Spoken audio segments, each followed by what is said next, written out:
Galera, bem-vindo aqui aos Dois Nerds e uma Prosa. Hoje aqui uma noite Marvete por todo o Brasil aqui. Temos aqui do meu lado meu amigo de Dois Nerds e uma Prosa, o senhor Gilson Cosme, que hoje está de Homem-Aranha aí. O maior Marvete que eu conheço, que é o Dr. Alexandre Morgado, autor de livros, pesquisador. Quando você precisa linkar Marvel e Brasil, Alexandre Morgado. O que aconteceu em 86? Alexandre Morgado. O que você não sei o quê? Pergunta para o Morgado como é que foi, o que tinha no formatinho, o que tinha acontecido. Direta já, Morgado. E agora, o assunto sério. Chamamos um cara aqui, Eduardo Pereira, que está com um livro no Catarse. Olha o título. O dia, como é que é? O dia que a Marvel fez a gente chorar? É o dia que a Marvel fez a gente chorar. Mas o título quem deu foi o Gonçalo, não foi eu? Não, mas eu vou considerar que você que deu o título, Eduardo, porque assim, isso que é um currículo aqui, ó. Ele demonstrou que a biografia dele é que ele é formado pela Universidade Federal do Ceará, biblioteconomia, certo? Exatamente. Falei correto isso? Não gaguejei. Também tem curso de cinema e vídeo lá pela UFC também, né? Pela UFC, pela Vila das Artes, que é da Prefeitura de Fortaleza, e pela Secretaria de Cultura de Fortaleza também. Exatamente. E você é diretor da Gibiteca de Fortaleza, da Biblioteca Municipal de Fortaleza. Exatamente. Eu vou precisar de uma ajuda sua para organizar minha coleção, tá? Acho que você sabe muito bem fazer isso. Realmente, né? Tudo bem, Eduardo? Tudo bem. Bem-vindo aqui ao Dois Nerds de uma Prosa. E agora, Gilson, eu faço tudo errado aqui é tudo improviso aqui. A minha parte aqui é tudo jazz, mas é porque hoje aqui, olha, a gente vai chorar. A gente vai chorar, porque Gwen Stacy. Olá, boa noite, Juninho. Boa noite, Juninho. Fala, Gilson. Boa noite, fala com a minha aranha. Alexandre Morgado. Boa noite para você que está nos acompanhando. Aliás, boa noite não. Bom dia, boa tarde, boa noite, dependendo do horário que você vai ver esse vídeo, né? E boa noite especial para o nosso convidado, que o Juninho já falou, o Eduardo da Silva Pereira, autor. O currículo, o Juninho já deu. O cara é autor de um livro aí sensacional. E para debater sobre esse livro, nosso amigo, nosso expert em coisas da Marvel aqui no Brasil, Alexandre Morgado, que inclusive ele gostou do meu visual do bonezinho, e hoje ele veio de boné também. Eu até copiei. Boa noite, Morgado. E daqui a pouquinho, depois do Boa Noite, Morgado, a gente já fala com o Eduardo. Tudo bem, Morgado?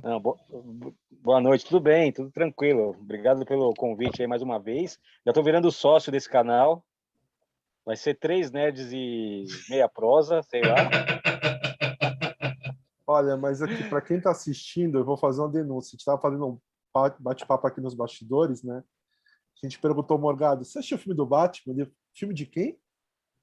De tão Marvete que o sem vergonha é. Nem sabe o que é Batman. A gente vai fazer um especial depois. Depois vai ser Dois Nerds e a DC contra Morgado e a Marvel. Vai ser assim. Mas vamos deixar de falar vai escorrer sangue desse vídeo. Vamos deixar de prosear besteira e ouvir o boa noite do nosso convidado, nosso amigo Eduardo. Boa noite, Eduardo. Tudo bem? Bem-vindo ao Dois Nerds e uma Prosa. Boa noite, pessoal. Eu estou aqui para responder as perguntas, para a curiosidade sobre o livro, né? Mas eu vou ser sincero uma coisa. Quem deu essa ideia do livro foi o Gonçalo, numa conversa por WhatsApp. Sim. Ele me disse assim, cara, escreve um livro sobre o Gwen Stacy, né? Sobre a morte dela. Aí eu falei, cara, e dá um livro isso daí? Aí em 30 dias eu ensaiei um livro. Legal. E saiu esse livro atual. Da Gwen Stacy. Eduardo, antes da gente falar do livro, aquela perguntinha básica, Juninho, me permite, eu vou fazer aqui a primeira pergunta já para o Eduardo, como começou o pequeno Eduardo a ler quadrinhos, né, a entrar nesse mundo da nona arte, como é que foi essa paixão aí? Fala para a gente, Eduardo. Cara, ela começou em 1982. 82 para 83. Quando a minha mãe me levava para o cinema, aí lá no cinema aqui de Rua de Fortaleza tinha bancas de revista próximas, aí ela comprava revistas para mim. O meu pai também, quando a gente viajava para o interior do estado, tinha uma rodoviária que a gente pegava um ônibus lá para o interior, e ele sempre comprava aquelas Disney, né? Especial da Disney, que tinham várias histórias em quadrinhos. Super-herói mesmo, fui começar a ler em 89, com o filme do Batman, por sinal, né? A minha mãe me levou para assistir o filme do Batman, aí a gente comprou aquela revista dos 50 anos do Batman. Minha mãe comprou 3 revistas. 10 Noites da Besta, comprou aquele especial As Várias Faces de Batman. Sim, eu e tenho comprou uma revista do Batman também, acho que foi o número 1 do Batman, que era do Frank Miller. Eu acho que eu me lembro que era do Frank Miller. Sim. Foi assim que eu comecei. Aí, em 89 mesmo, que eu comecei a coleção. Aí eu disse assim, mãe, começar a colecionar mesmo quadrinhos. Aí eu comecei a guardar os quadrinhos. Até hoje eu guardo eles. Aí esse já começou com o pé direito, hein? Esse é das faces do Batman, muito legal, né? Encadernado meio grosso, então é uma pintura, né? Começou pela DC, né? Várias fases. Aí, começou a provocação. O Morgado já ficou ali. Quando o Eduardo falou que foi o Batman, o Morgado já deu uma mexida na cadeira. Não, cara, ó, Fala, Morgado, eu gosto do universo DC também. Eu gosto bastante, né? Só que a minha preferência sempre foi a Marvel pelos formatinhos que eu comecei, mas eu gosto muito da DC. Né? Não tenho nada contra, não. Eu gosto muito. Mas a Marvel é mais legal, né? E eu comecei com o Miller, né? Também. Então. O Bill Finger também, né? Porque aquele encadernado tem, das várias faces do Batman, tem a primeira história do Batman, de 1939, no caso. Isso aí foi um pacotão da Abril, né? Que era um kit, né? Não era isso? Não, esse não era kit, não. Era Esse saiu separado. Saiu separado. O ano inteiro saiu, porque eles estavam preparando a gente para o filme, né, do Batman. Aí começou a sair. Saiu As 10 Noites da Besta, que foi de 50 anos do Batman. Saiu várias partes do Batman também. E saiu outras revistas do Batman no ano também. E aí, Eduardo, você falou que o Gonçalo te convidou lá para escrever esse livro aí sobre a morte da Gwen Stacy, né? Sobre o impacto aí como é que foi? Como é que é para você ter escrito o livro, mas como é que foi o impacto o seu de leitor de gibis, assim? Qual que é a importância para você? Cara, demais. Eu me lembro, eu até já falei em outra entrevista que a primeira vez que eu li A Morte da Gwen Stacy foi na Teia do Aranha, que foi uma republicação da história, no caso. Porque ela já tinha saído anteriormente pela RGE, né? Tinha saído pela Ebal, só não saiu pela Block. A Block não publicou na época. Aí o meu primeiro impacto foi, cara, era uma história muito adulta. Apesar que na época, né, anos 80 e anos 90, a gente já estava com Alan Moore, Grant Morrison, essa galera toda fazendo quadrinho adulto, né, de super-herói, mas eu vi, pelo teor da história, né, na época, até do Aran trazer também histórias clássicas, né, você não via uma história com tanto impacto, né, com tanto impacto. Até na época eu comentei com uma pessoa, assim, com um amigo, comentei assim, cara, essa história é bem antiga, né, 1973, mas ela tem muito impacto. Ela é muito crua, parece uma história muito crua. E a sensação de culpa do Homem-Aranha no final, quando ele tenta resgatar ela, né, quando ela cai da ponte, quando é jogada pelo Duende Verde, me deu uma sensação assim, cara, o roteirista tentou fazer isso. É tanto que, quando eu entrevistei o Gary Conway, eu fiz uma pergunta muito pessoal para ele, que ele não me respondeu. Eu disse assim, cara, como é que tu teve a ideia inicial de jogar ela da ponte e aquele snap que da quebra do pescoço? Aí ele respondeu pontualmente, cara, eu fiz depois que o Gil Kane entregou as páginas, eu coloquei aquilo. O Gil Kane não soube da história. É tanto que a entrevista com o Gil Kane que eu tenho, né, que eu assisti em YouTube, que eu peguei da Alter Ego, que ele deu entrevista para a revista, para o fanzine Alter Ego nos Estados Unidos, né? Ele fala peremptoriamente que não sabia. Ele diz que recebe o roteiro do Conway, e depois ele manda as páginas e o Conway faz igual o Stan Lee fazia, né? Coloca os textos nos balões, coloca os textos nos recordatórios e colocou aquela onomatopeia.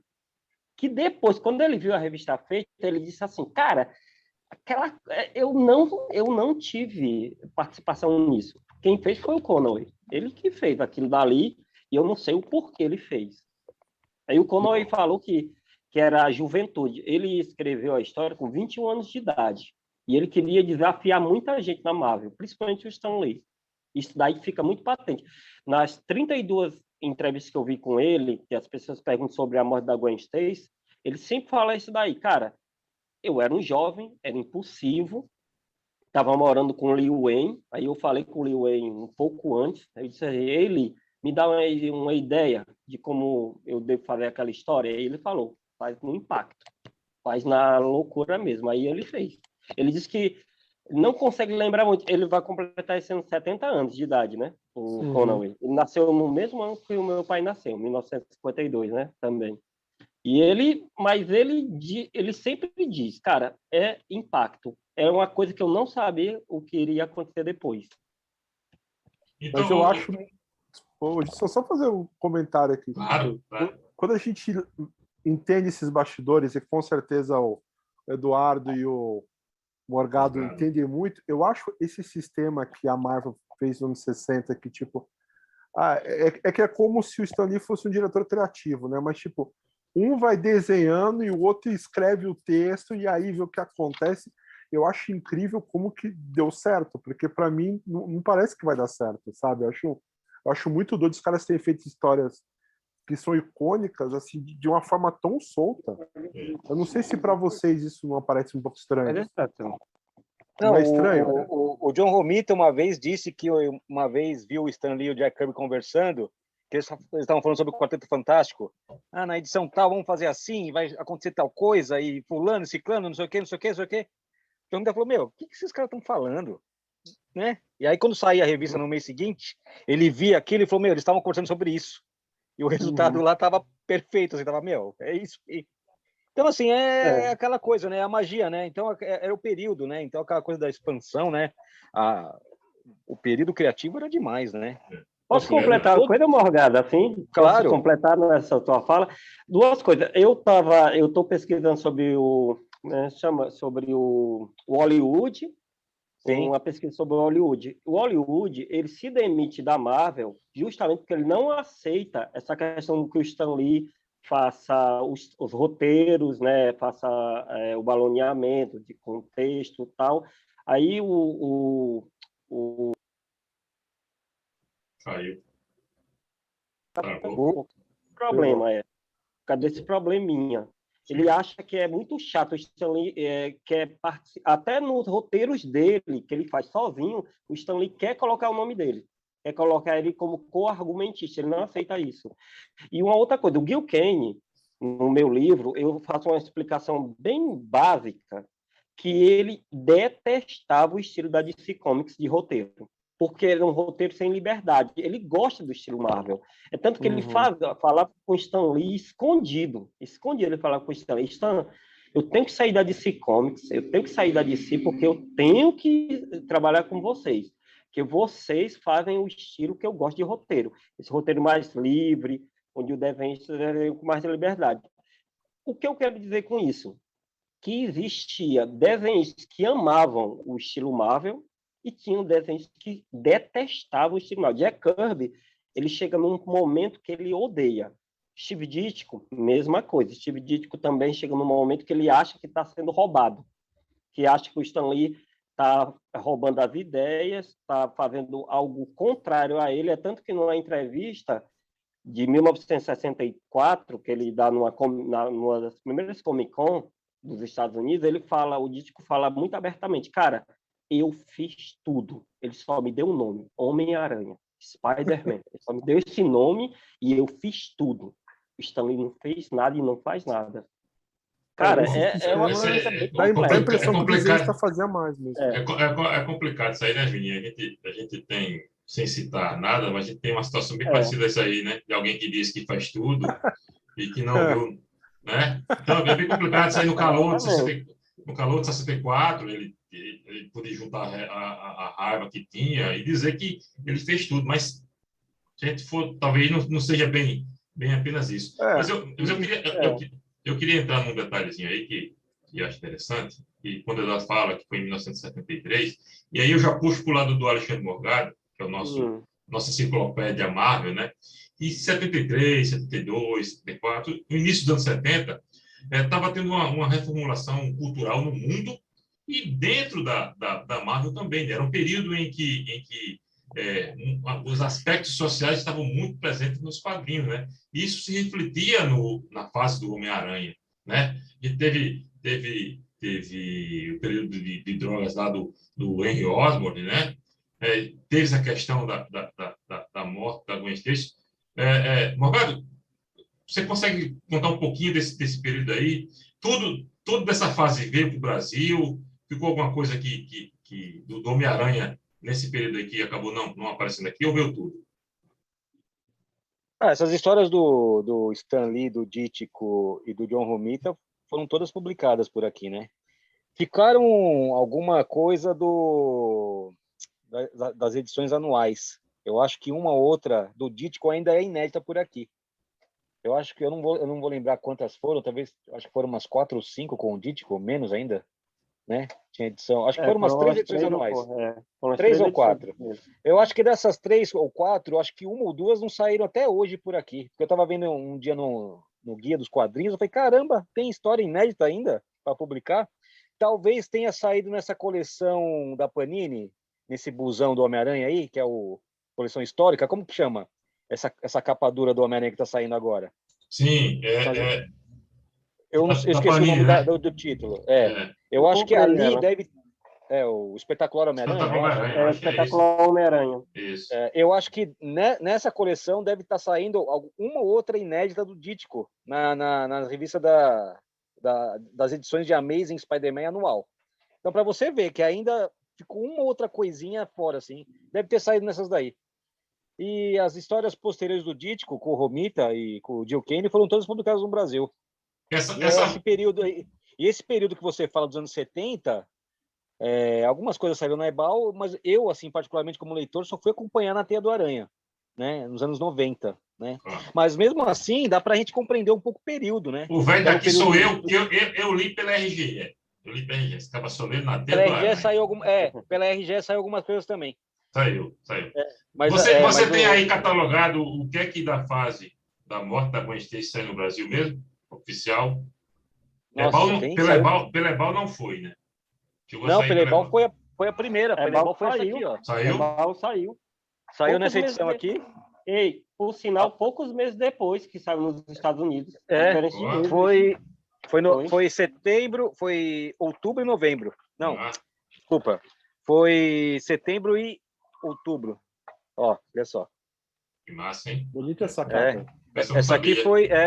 Essa aqui foi as 2 primeiras edições publicadas no Brasil pela Ebal. E aí depois vieram as republicações, né? A RGE publicou na edição mensal, a Block não publicou, não deu tempo. Não publicou, não. Não. E aí depois saiu na Abril, e a Panini republicou. Acho que a Panini foi a editora que mais republicou essas histórias aí em algumas edições especiais que eles publicaram aí. Eu coloquei lá no livro. Esse aqui é o da Panini. Acho que esse aqui foi o primeiro da Panini, ó. Foi. Os maiores clássicos. Isso. Os maiores clássicos. Eu só peguei aquele que é a capa do Eduardo Barreto, né? Isso, que é um volume especial da Abril, né? Agora... Mas o Eduardo falou um negócio interessante aí que o Gil Kane desenhou na DC, mas ele com certeza não estava muito entusiasmado, porque ele está em grande forma aí no Homem-Aranha. Na DC ele desenhou metade do que desenhou na Marvel. Mas posso ser sincero, o Gil Kane estava em grande forma porque quem finalizava ele era o Romita. Porque o Romita, dentro do esquema da Marvel, ele era os olhos do Stan Lee. Porque o Stan Lee estava cuidando da questão de animação, queria vender os personagens da Marvel para outras mídias. Ele já estava pensando isso em 66, quando ele viu aquele seriado do Batman. ele já estava de olho nisso, porque ele achava que quadrinhos estava dando pouco dinheiro. Aí ele tinha que passar os quadrinhos, os personagens de quadrinhos para mídia, né? Para outras mídias, como televisão, cinema, qualquer outra coisa. Aí ele pede para o Romita fazer duas funções. Aí o Romita fica até puto, porque o Romita só recebe por uma função, que é arte finalista, ele não recebe como editor. Mas ele era o editor especial do Homem-Aranha, porque o Homem-Aranha começou a vender muito quadrinho. Porque o Dítico, meio assim, no livro eu conto um conflito final do Dítico, porque o Homem-Aranha era o segundo título mais vendido com o Dítico desenhando. Quando o Romita assume o título, se torna o título mais vendido da editora. E o Stan Lee fala, o Romita disse que nunca ouviu falar, mas sabe que o Stan meio que queria tirar o Dítico da jogada de algum jeito. Aí ele faz uma jogada com ele, porque o Dítico, ele tem uma coisa muito ligada ao ego dele, cara. Ele era muito egocêntrico. Ele tinha um ego do tamanho do mundo. E o Stan Lee, ele percebia esse egocentrismo do Dítico e fez uma jogada. Cara, eu vou fazer uma jogada para o Dítico sair. Ele pediu para sair mesmo. Pediu para sair. Aí ele sai, aí convida o Romita. E o Romita, inicialmente, tanto fazer romance, ele não sabia fazer ação com super-herói. É tanto que quem ensina ele é o Jack Kirby. O Jack Kirby faz as páginas junto com ele de Demolidor, né? Que ele assume Demolidor depois que o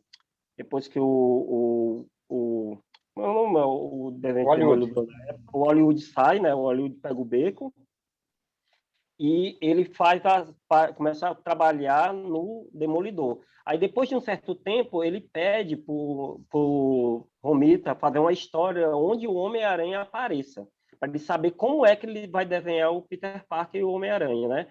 Isso daí é a jogada. 2 meses depois, em 2 meses, ele sai.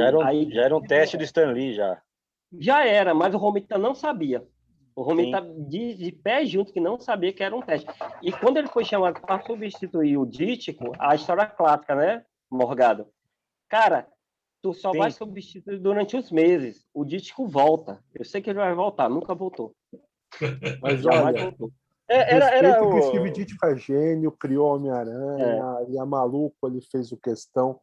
Mas, assim, o Homem-Aranha do John Romita é a coisa mais linda do mundo, cara. Não, pra mim é imbatível, cara. Definitiva, é lindo, lindo. Eu peguei essa edição hoje aqui, ó. Olha só, cara. Olha só. Olha que beleza, mano. Olha, qualquer pôster que eu queira... O traço do Romita Senna é muito legal. É lindo, sensacional. Cara, é perfeito. É assim, é perfeito. Não tem o que falar. Lindo, é lindo, é lindo. É lindo. Mas o Stan queria, né? Queria ele. Deixa eu fazer. Ô, Eduardo, eu imagino que deva ter um motivo para essas intercalações entre o Romita e o Gil Kane, né? Você vai explicar isso no seu livro também? Explico sim. Explico completamente isso daí. Explico até a saída... Isso aí você não vai querer falar agora, né? Não, agora não vou falar tanto não, mas eu explico uma coisa que eu acho super interessante. Quando isso é só para dar um gostinho para vocês. Quando como é que chama? O Gary Conway assume com 19 anos, né, o título do Homem-Aranha, o Stan Lee fica enciumado pra caramba. E ele toma o roteiro e coloca o Conway só para fazer diálogos, só para escrever nos balões. Cara, ele fica puto de raiva. E é interessante que nessa história, no lugar de ele chamar o Romita para desenhar junto com ele chama o Gil Kane. Porque o Gil Kane, ele tinha... Eu acho, na minha opinião, isso daí fica muito enfático. O Gil Kane tinha uma adoração pelo Stan Lee. Porque o Romita falava na lata. Falava assim, ei, não gosto não. Acho errado. Tudo tem que fazer desse jeito. Porque o Romita já tinha alguns problemas, teve alguns problemas com o Stan Lee na época da Atlas. Porque aquele período Eu porque falo nesse desse período problema. aí, o Stan Lee mandou o John Romita embora, né? Ele mandou o Romita embora. Exatamente. Dizem que o Stan Lee não queria mandar, né? Enfim, mas como não tinha trabalho, não tinha nada para fazer, e o Romita fica puto, né? Ele fala, nunca mais quero saber desse tal de Stan Lee. E a demissão foi pelo telefone. Quem atendeu o telefone foi a mulher do Romita, que mandou ele para o inferno. Ele falou assim, ó, se um tal de Stanley ligar aqui para casa, manda ele ir para o inferno.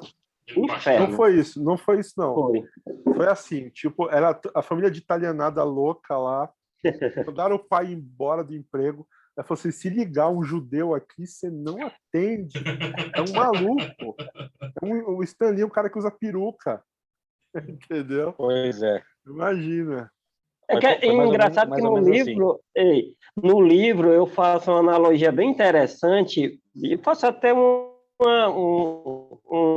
risco de alguém depois me falar que seja irônico demais.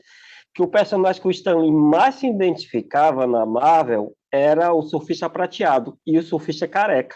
É interessante que o personagem que ele mais se identificava é o personagem que ele tinha careca, mas não mostrava. Porque o surfista sempre mostrou a careca dele. Tinha um lance que o Jack Kirby fazia umas caricaturas dele. Interessante. Tinha um cara que ele fazia zoando o Stan Lee, né? Era um cara de peruca, né? Tem um lance desse que ele fazia uma caricatura do Roy Thomas e do Stan Lee. Foi o Kirby, fez no Senhor Milagre, né? Era um cara careca, né? E o ajudante era o Roy Thomas, né? É isso mesmo. Agora... O Kirby tinha muita mágoa, né? E acabou, sabe? Ele fez o que fez e, tipo, virou só história, porque a consequência mesmo ninguém ligou. Agora, Eduardo, voltando um pouquinho pro livro, você disse que você recebeu a missão lá, porque não conta a história relativa à morte da Gwen Stacy, né? E aí, como foi que você elaborou a concepção do livro, né? E até para chegar, para contar os bastidores da história e o contexto em que ela se encaixava dentro da editora. Como é que foi para você esse processo de criação? O que você pensou? O que você imaginou de colocar no livro? E deixa eu emendar uma em cima. Você fala que quando o Gonçalo disse sobre o livro, você falou, porra, um livro sobre isso, né? Eu queria saber também se você ficou surpreso com tanta informação, além da morte e acabou. Boa. Eu sei. Não, primeiramente, o Gonçalo me direcionou para uma história do livro. Ele disse assim, cara, a morte da Gwen Stacy fala também sobre todas as namoradas do Peter Parker, né, do Homem-Aranha. Aí eu falei, cara, mas isso aí é estranho, né? Assim, é porque ele teve as namoradas anteriores, uma namorada não, as paqueras anteriores, né, com a Beth, que era como é que chama? A secretária, né? A secretária do Jameson, e teve a Liz também, né? A Liz também, que foi uma paquera que ele teve no ensino médio, antes de entrar no ensino superior, né? E conhecer a Gwen Stacy. Aí eu falei assim para ele, cara, Gonçalo, eu acho que isso dá alguma coisa. Cara, eu vou fazer uma pesquisa aqui rápido. Essa minha pesquisa durou 40 minutos. Foi exatamente 40 minutos. Por quê? Eu peguei uma entrevista do Connolly, uma única entrevista do Connolly que eu encontrei na internet, uma entrevista que ele deu logo após sair da Marvel, em 75, e ele falando de mágoas, falando sobre algumas coisas que ele deixou pendente dentro da Marvel, né? Isso me chamou a atenção. Aí eu telefono pro Gonçalo. Gonçalo, cara, eu acho que tem um fio da meada para contar uma história envolvendo isso. Aí também aquela questão de historiadores americanos falarem que a morte da Gwen Stacy é um divisor de águas, né, entre a Era de Prata, final da Era de Prata, e o começo da Era de Bronze. E uma outra coisa que me chamou muito a atenção é porque muitos historiadores de quadrinhos nos Estados Unidos falavam uma frase que é interessante, que a morte da Gwen Stacy, ela marca o fim da inocência do quadrinho de super-herói. E essas coisas foram me linkando. Cara, isso tem a ver. A Marvel aparece na Era de Prata, mas inaugura a Era de Bronze, né, com a morte da Gwen Stacy. E eu disse assim, pô, esse é o ponto. Esse é o ponto do livro. Tentar explicar o fim do quadrinho inocente, né? Esse quadrinho inocente, até que foi imposto nos anos 50 pela questão da censura aos quadrinhos nos Estados Unidos por causa daquele código de ética, né? Aquele Comic Code que colocaram. Tanto que no livro eu explico o Comic Code do começo até a influência da Marvel, até a quebra da Marvel de colocar em alguns quadrinhos, assim, não querer colocar o Comic Code em algum quadrinho, né, dela. Isso tudo foi crescendo, porque mas o Morgado perguntou sobre essa questão de eu não acreditar. E realmente eu não acreditava, não. Na hora que ele me falou assim, cara, escrever sobre a morte da Gwen Stacy. Então vou escrever sobre uma redação da Marvel dos anos de 73, envolvendo Stan Lee, envolvendo Conan, envolvendo Gil Kane, John Romita, e mais nada, né? Aí eu disse assim, cara, isso é muito, assim, não tem cabimento. Aí eu puxei o quê? Eu contei a trajetória inteira do Homem-Aranha, mas aí contada pelos personagens que fizeram o Homem-Aranha. Stan Lee, Joan Lee, que é a mulher do Stan Lee, Jack Kirby, se eu ver aqui, Steve Ditko, Gil Kane. Eu comecei a pegar as peças e comecei a montar um quebra-cabeças, assim, um quebra-cabeça mesmo, assim. E comecei a ver sentido muito humanizado do Homem-Aranha. Eu queria saber, mais ou menos assim, qual era o sentido do Stan... Por que o Stan Lee escrevia aquelas histórias? Por que o Ditko colocava certas coisas pessoais dele no personagem?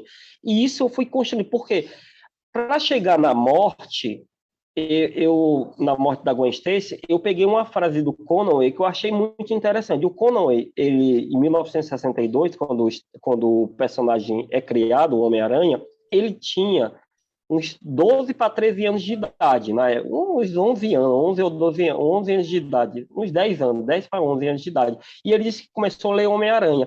O que ele achava interessante é que, aos 19 anos, quando ele começou a escrever o Homem-Aranha, ele notou que as pessoas da geração dele cresciam com o Homem-Aranha, ou seja, não abandonavam o personagem, porque o personagem o quadrinho era coisa de criança, não tinha essa questão. Ele estava notando que a população americana, de leitores americanos, eles estavam crescendo com o personagem. Stan Lee foi esperto, ele cresceu com o personagem. É tanto que nos últimos quadrinhos de Ditko, se vocês notarem bem, Ditko e ele passa ele do ensino médio, né, do high school, para o superior. E muda.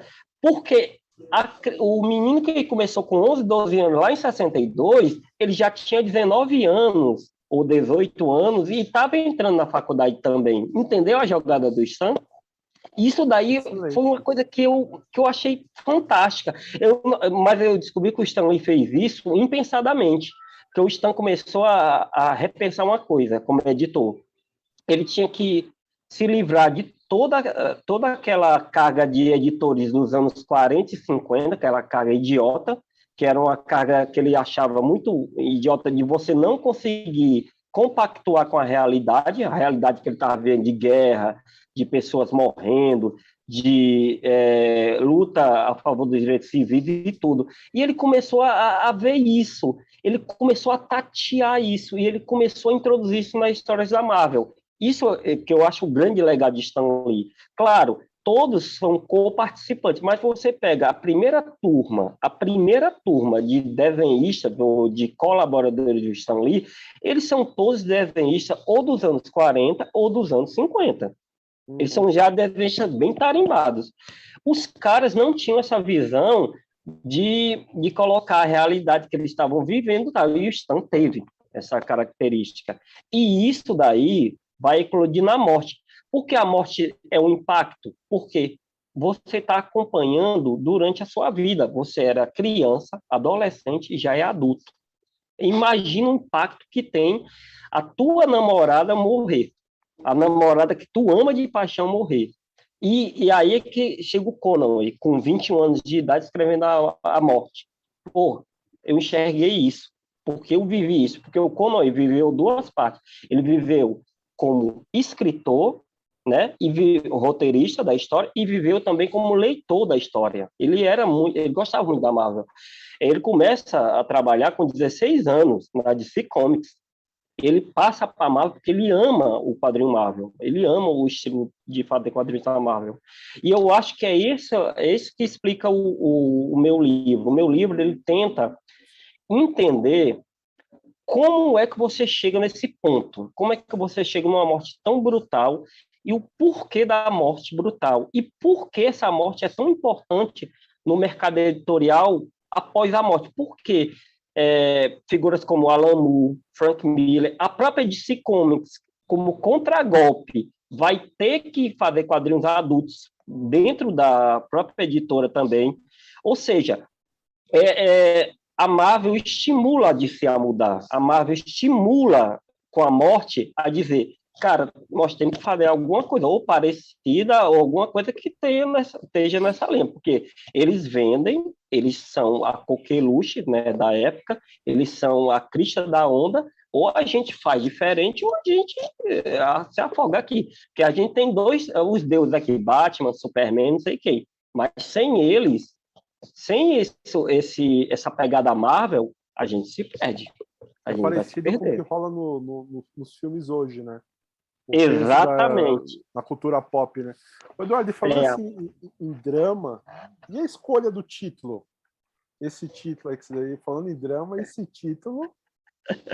Como é que foi a escolha desse título aí? Esse título é forte, né, menino? O título é forte. O título é A Noite em que a Marvel fez o mundo chorar.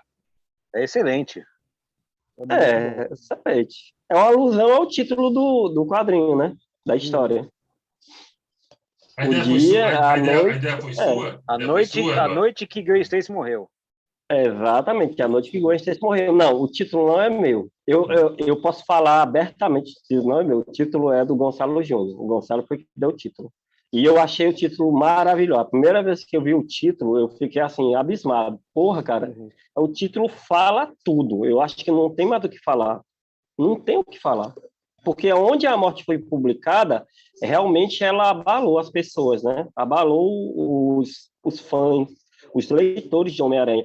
Mas eu acho, tipo assim, se você teve dois roteiristas anteriores ao Conway, você teve o Stan Lee e teve também o Roy Thomas, né? O Roy Thomas também escreveu algumas histórias do Homem-Aranha. Eu acho que a apropriação do Conway, ela tem também uma capacidade de dramatizar mais a história. Por exemplo, quantos anos tinha o Homem-Aranha, o Peter Parker, em 1973? E quantos anos tinha o Conway em 1973? Eles tinham idades relativas. Verdade. O Conway estava escrevendo sobre ele, sobre a vida dele. Ele usou o Homem-Aranha como dítico. O dítico usa para ideias, colocar ideias. Já o Conway usa para se colocar e colocar sentimentos, colocar coisas, vivências de um cara que está passando da adolescência para a vida adulta. Apartamento, morar fora de casa, ter a primeira namorada, trabalho. Tudo isso é uma questão do Conway. O Conway, ele se apropria do personagem porque ele é o Homem-Aranha. Aquela fase que ele escreve é ele. Ele é a simbiose entre a vida dele e a vida do personagem. E é difícil você você colocar um personagem sendo você mesmo, né? Assim, é como você dissesse, eu tenho que tomar decisões para o personagem melhorar. E o Conway era uma pessoa tipo assim, afoito. Ele fazia mesmo. Se ele queria matar um personagem, se ele queria fazer uma coisa, porque inicialmente ele foi meio que podado pelo Romita, mas depois do Romita, ele viu que o garoto não podia ser podado. O Roy Thomas segurava o abacaxi, porque o Stan ficava com muito ciúme. O Stan sempre ficava com ciúmes. Aí o Roy falava ao Stan, deixa o garoto agir, deixa o garoto trabalhar, porque o garoto tem que trabalhar. O garoto tem que fazer do jeito dele. O teu jeito já passou. Tu não tá mais escrevendo história nenhuma, então deixa o garoto escrever do jeito dele. Agora, a decisão editorial era do Stan. A decisão era do Stan, sempre. Quando você fala da importância do tipo do Conway e tal, é que assim, o Stan Lee e o Kirby eles já eram quarentões na época, né? E quarentões nos anos 60 e 70 é tipo nossos 70 anos hoje, né? Eles já tinham cabeça de senhores, às vezes, né? Eu acho que era importante eles renovarem com esses caras tipo Roy Thomas, porque até depois, né, quando o Jim Starlin entra, esses caras assim, já eram uns caras meio doidões, caras que tinha mais uma cultura hippie nos 60 e 70 do que eles, né, que lutaram na guerra. É uma geração muito diferente, né? Morgado, você tem mostrado aí as capas de 2 edições da Ebal, né? Tem algumas outras edições que você tem aí, para mostrar para gente, do que saiu do Brasil? Eu separei uma da RGE aqui, ó. Opa! Essa eu aqui, tenho. de que ano que é? 80. Isso. A primeira versão saiu em 73, né? A primeira parte saiu aqui. Sim, a segunda parte Lebal. A segunda parte saiu aqui. Isso. Aí depois saiu pela RGE, nessa ediçãozinha aqui. Sim, me lembro dessa. E aí ela foi a que eu li também. E depois ela só foi ser publicada na Abril no Marvel Especial. Eu não tô com ele fácil aqui, não vou conseguir pegar agora. Que é o que o Juninho. O Juninho tem aí. Ele postou a foto, O Juninho tem. Se tiver na mão, mostra aí, Juninho. Não tá aqui, tá na casa do velho. Ô, Eduardo, deixa eu fazer uma outra pergunta para você. O quanto tem do John Romita no roteiro da morte? Tem alguma coisa dele? Porque não tem uma história que ele se baseou nas tiras do Terry os Piratas? O quanto ele influenciou para matar a Gwen Stacy? Cara, eu vou só contar uma coisa. Ele não influenciou em absolutamente nada. Ele só disse quem era o alvo para matar. Ele que deu a ideia do alvo. A ideia foi dele, né? Ele que falou, vamos matar a Gwen Stacy? Então. Foi. Eles queriam matar a Tia May. Inicialmente era Essa aí eu sempre torci para morrer, cara. Tia May. Era a Tia May. Escapou de morrer várias vezes. A Tia May que era a bola da vez. Aí o Romita chega e fala assim, cara, vamos matar a Gwen. Porque eles não gostavam. Vou contar uma coisa do livro mesmo assim, mas não em detalhes. Por questões pessoais e também questões narrativas do Conway e do Romita. Eles não gostavam da personagem Gwen Stacy. Detestavam a personagem. Detestavam no jeito que era horrível. Sempre acharam a funcionalidade da personagem muito idiota. Narrativamente não funcionava bem. E tinha um amor pela Mary Jane Watson. Mas o engraçado é como é construído isso, porque você tem oposição. Se você tem duas pessoas que não gostam da personagem, você tem um Stan Lee que defende de corpo e alma a personagem. Defende assim com toda a garra a personagem. E Stan aceitou de boa de primeira essa ideia? Ele estava viajando. Ele estava viajando nesse dia aí. Não, ele conta várias. Eu peguei 16 entrevistas do Stan Lee com 16 versões diferentes dessa. Várias versões, ele mente em algumas, fala a verdade em outras, dá para notar, mas dá para notar que uma coisa que o Roy Thomas falou é verdade. O Roy Thomas dá uma entrevista nos anos 70 para Alter Ego, o próprio, como a gente chama, o fanzine dele, e ele fala uma coisa interessante. Tu acha que se o Stan Lee não tivesse dado a ordem, a gente tinha matado ela? Se ele não tivesse dado o aval, tu acha que, qualquer besteira do Stan Lee estava brigando com a gente, imagina matar a personagem que não mais gosta. Mas, ele tinha. Mas acho que é porque, narrativamente, é menos óbvio, né? Que matar a Tia May é meio natural. É muito óbvio, né? E aí, é muito óbvio. É o susto que é legal, né? Tipo, a mudança, né? E eu acho que a Gwen acabou ganhando uma força, o personagem acabou ganhando um nome depois dessa morte dela. Me parece que foi. Na época em que ela era viva, ela não tinha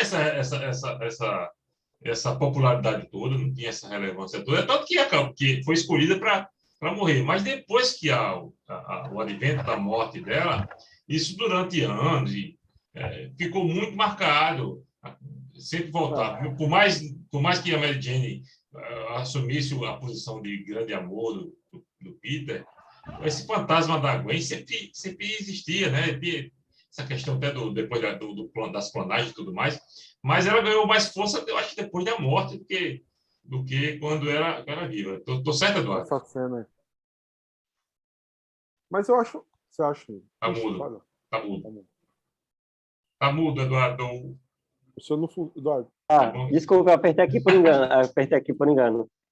Mas o Conway tem uma questão aqui. Quem deu a ideia de matar um personagem do universo do Homem-Aranha foi o Conway. Ele que deu a ideia. Ele chega pro Roy e chega assim, Roy. Vamos matar alguém? Cara, as histórias do Homem-Aranha estão muito chatas. Eu não estou conseguindo fazer uma história legal. O Homem-Aranha está muito marasmo, muito namorinho, muito não sei o quê, e ele não estava gostando da história. A história não estava dando a dramaticidade que ele estava procurando na história. Aí ele conversa com o Lee Wayne, que é o companheiro de quarto dele. O Lee Wayne, para quem não conhece, é o criador do Monstro do Pântano, né? É o cara que vai trazer o Alan Moore lá no comecinho dos anos 80, é o cara que vai dar aquele telefonar. Ei, Moore, quero você trabalhando aqui comigo. O Moore desliga 2, 3 vezes na cara dele, porque ele não acredita que é o cara. Que é o cara que ele lia revistas em quadrinhos. Fez Só muita isso, coisa, né? Também. O Lee Wayne fez muita coisa. Aí o que acontece? Vamos matar um personagem. Ele e o Roy, eles chegam naquela questão. Te amei. Te amei. A velha, né? Tá velha, doente, prende muito Parker, né? Tal. Aí é que o Romita chega na história. O Romita fala, cara, mata essa senhora não, vamos matar a namorada dele. Melhor. Mas aí que tem. No livro, eu dou o motivo por que o John falou isso. O Romita tem um motivo muito particular. O Romita tem um ódio tão particular que essa morte chega a ser, para ele, tipo, quase com a vingança contra uma pessoa que ele detestava. É isso aí, E italiano. ele sabe a motivação dele. A motivação dele é muito clara, né? Muito clara. Esse detalhe aí. É esse detalhe. Só para quem. Só no livro. For ler o livro, tá? Só para quem for ler o livro. Vinho, papo muito bom, mas a gente vai ter que liberar o nosso querido Eduardo aqui. Então, se tiver ainda alguma pergunta relativa, por favor, as últimas perguntas de Juninho e do Alexandre.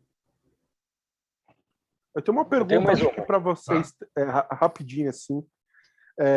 Para mim, a morte da Gwen Stacy assim, já foi um fato consumado. Assim, não me impactou, mas sempre que eu li, eu falei assim, porque isso foi importante e tal, né?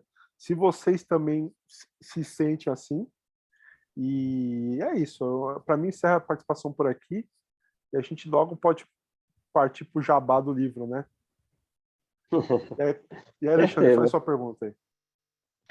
Não, eu queria que você contasse rapidinho, assim, sobre aquele caso do Homem-Aranha mexicano, né? Isso aí vai estar no seu livro também, né?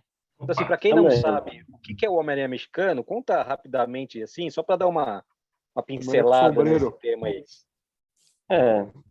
O Homem-Aranha mexicano foi tipo assim, acabou o material da Marvel lá no México, que eles publicavam quinzenalmente o personagem com todas as histórias. Aí 2 pessoas da editora mexicana foram lá nos Estados Unidos falar com a Marvel, né? Aí foram falar com os executivos da Marvel e falaram assim, cara, a gente tem aqui umas provas de um desenhista aqui do México, ele que vai começar a fazer as histórias inéditas do Homem-Aranha só para o mercado latino. Interessante que eles distribuíam, não era só México, até a Argentina, Peru, Bolívia, Paraguai, chegava o quadrinho. Como o quadrinho era em espanhol, ele não chegou no Brasil. No Brasil foi o único país da América Latina que ele não chegava. Mas ele era distribuído para todos os países da América Latina. Mas aí a questão do mexicano é porque eles não aceitavam certas coisas. Por exemplo, morte da Gwen Stacy, uma coisa que eles não queriam fazer. Não queriam fazer. Outra coisa, eles vendiam os quadrinhos para as pessoas também terem aquele alívio, né? Aquele velho e bom alívio com mulheres gostosas, né? Ou seja, erotização total dos personagens. Caraca. E mais outras cositas mais, né? Porque realmente era um quadrinho que vendia muito. A Marvel recebia regiamente a porcentagem das vendas dos quadrinhos mexicanos, que vendem muito, muito, muito bem, né? Muito bem. E é uma história não muito bem esclarecida, porque a própria Marvel americana, a Marvel nos Estados Unidos, ela não queria, ela queria meio que enterrar essa história. Aí o Gonçalo chegou um dia, eu vou contar só um pequeno adendo. O Gonçalo me manda uma noite, eu estava aqui em casa, por WhatsApp, Eduardo, lê isso daqui, que era uma entrevista com o desenhista mexicano lá. Aí fala, cara, era uma entrevista no The Guardian, o cara deu na Inglaterra, o cara já com 80 e poucos anos de idade. Eu falei, cara, como é que eu vou escrever? Aí eu escrevi, na realidade, foram como é que chama? 3 parágrafos sobre isso. Aí eu mando pro Gonçalo. O Gonçalo fala assim, Eduardo, porra, que merece um capítulo. Aí eu mando 10 achei que era um livro. ele. Achei que não foi isso aqui, dá um livro. Começou tudo de novo. Pô, ele começou a me impulsionar. Ele falou, cara, não, mas ele foi o verdadeiro criador dessa história, porque ele disse, cara, pesquisa, corre atrás. Aí eu transformei de 3 parágrafos em mais de 10 páginas. E, cara, é a melhor coisa do livro. Independente, assim, acho que a morte é o central do livro, mas quem lê o livro vai ficar muito impressionado com essa história. Cara, o jeito que eles faziam, as mutretas entre a editora mexicana e a Marvel americana, cara, é cada história, é cada coisa que eles falam, que eu também consegui entrevistar com o editor, eu entrevistei o editor da revista também lá no México, muito solícito, cara, muita gente boa, e peguei a entrevista do desenhista, o desenhista eu tentei entrevistá-lo, mas não consegui, aí peguei essa entrevista do The Guardian e fui pegando algumas coisas que ele falava, né, e também tive acesso a todo o material mexicano, li revista por revista, li a porcaria, assim, as histórias totalmente, parecia uma novela mexicana, com as novelas, um dramalhão assim gigante, li revista por revista, peguei o nome do roteirista, também, cara, o roteirista, ele mal aparecia nas revistas, o nome do cara, aí eu tive que recorrer ao editor, aí todo mundo, não, cara, ele era um cara muito escabroso, bebia pra caramba, fazia festa na casa dele, ficava se masturbando, vendo as revistinhas, não sei o quê, cara, o cara muito doido. Um cara maluco mesmo. Aí o que aconteceu? Aí se transformou nos capítulos essenciais do livro, que eu achei assim, tanto que em postagem nenhuma eu coloquei uma postagem só sobre o Homem-Aranha mexicano, mas, cara, vale a pena você ler sobre o Homem-Aranha mexicano, cara, porque é realmente uma história interessante. E a sacanagem do livro, né? O cara se masturbava e eu acho que ele conseguia subir na parede depois, né? Mas tá porque vocês viram as capas das revistas? A Gwen Stacy erotizada, assim, como mostrando os seios, né? Com decotes, né? Cara, é uma coisa interessante.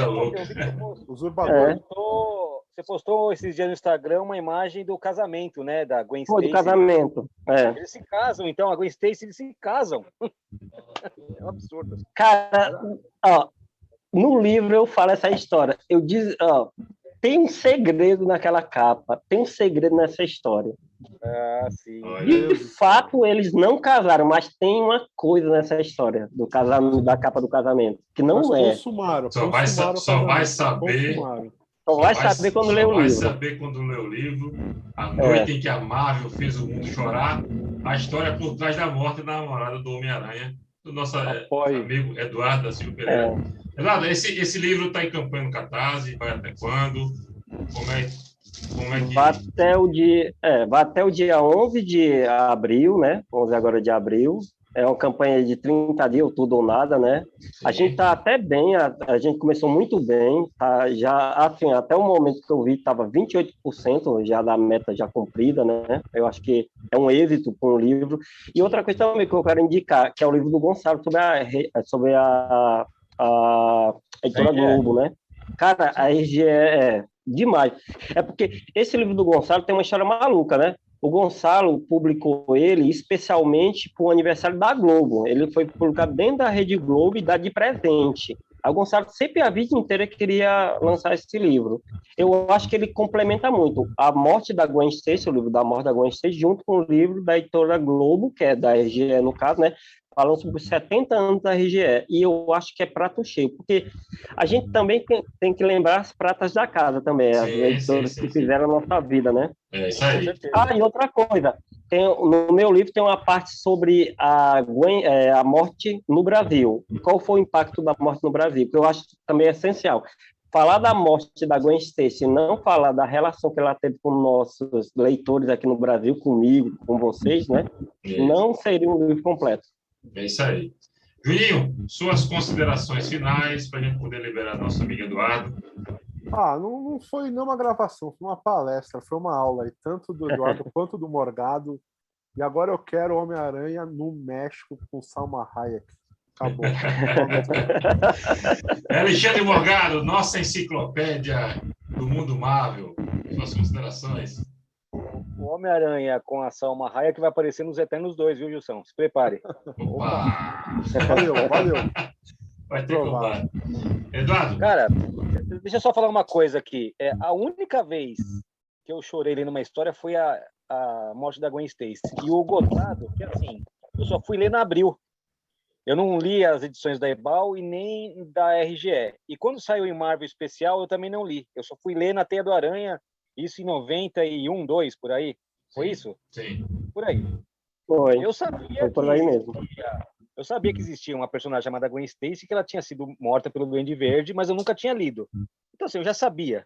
Mas quando eu li a história, eu confesso que foi a única história que eu me emocionei, assim. Foi essa daí. Então, esse livro aí acho que chega numa hora bem, bem importante, né?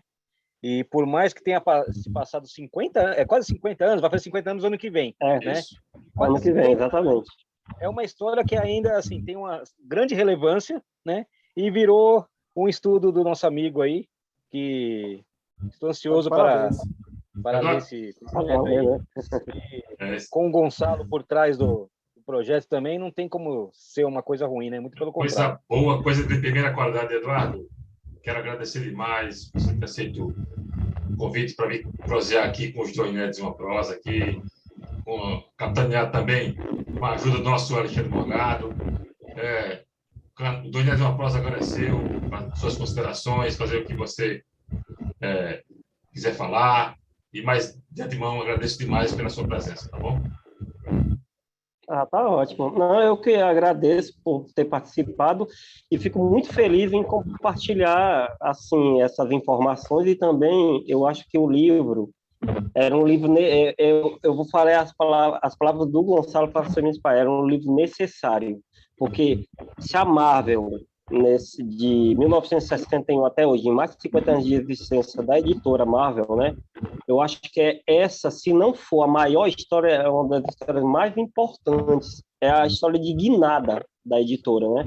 A editora começa já guinando o mercado, já dando outro fôlego para o mercado, e eu acho que com a morte da Gwen Stacy é o segundo fôlego, porque eu acho que nós não teríamos Frank Miller, não teríamos Alan Moore, não teríamos o selo Vertigo, não teríamos histórias do Hulk, não teríamos John Byrne nos anos 80 e até os anos 90 mesmo, fazendo os seus grandes quadrinhos, não teríamos esse arrastão de X-Men de Chris Claremont, né?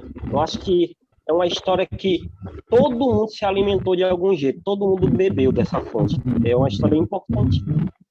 Se a pessoa não bebeu, pelo menos abriu a cabeça dos editores. Assim, o editor fala, cara, vamos fazer isso daí, né?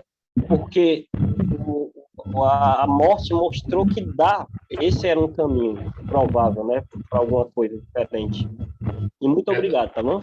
Verdade. Obrigado, Eduardo. Obrigado, Alexandre Morgado. Obrigado, Juninho. Obrigado a você que nos acompanhou. Dois nerds não entendem nada de verso, mas adoram uma boa prosa. E a prosa de hoje foi sensacional. Esperamos todos vocês no próximo vídeo. Até a próxima, pessoal. Valeu. Até a próxima.